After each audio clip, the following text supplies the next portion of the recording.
Baankii Raamis baankii keessanii sheerii bitadhaa abbaa baankichaa ta'a.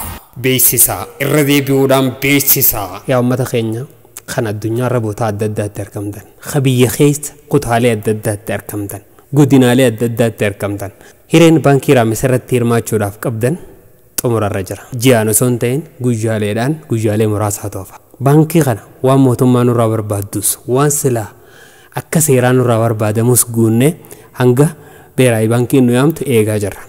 Guyyaaleen isin keessatti hirmaachuu dandeessan hanguma asirraa kaasee beeraayi baankiin nu yaamtu jechuudha. Guyyaa muraasa booda kan walgahii guddaa warra sheerii kana bitatee yaamnu ta'a.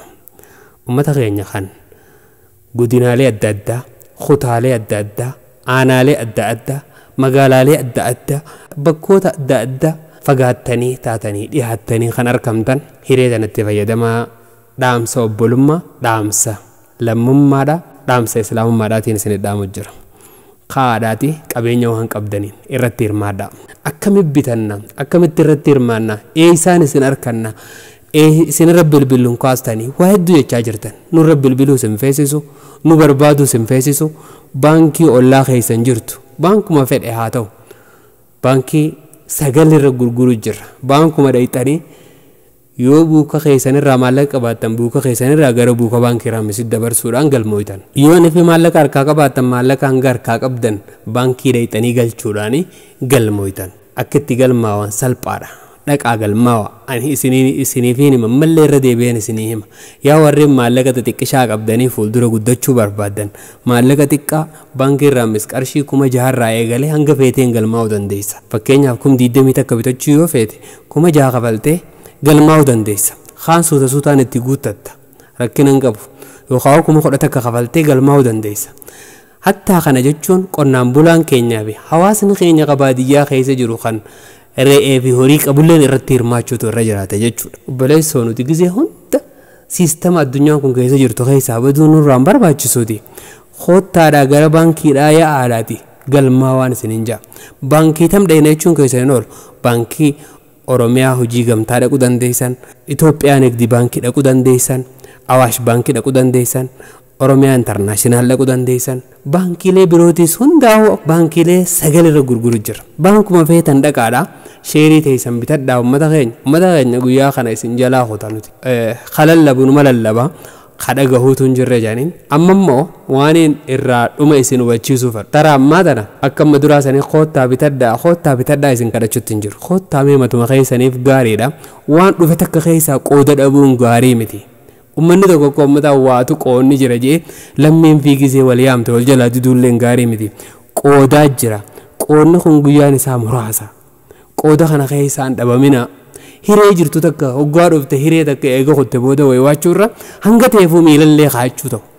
Hanga teefuu mataa ol kaachuullee ta'u. Namni wayiin ol seenuun bareedaadha. Mee wahuma qabdaniin seenaa irratti hirmaadhaa obboleessoo. Hin hafinaarraa isiniin jechuun barbaada. Deebi'eema isinii kana siistama keessatti arkuu wahumaan irraa gammaduufi dhaamsa obbolummaadhaati. Tamma duraa immoo kottaa hirmaadhaa sheerii tana haa guunnuu kana isiniin jechaa turre nu yaadattan amma sanii miti. Amma immoo tanuma obbolummaa ta dhugaadha.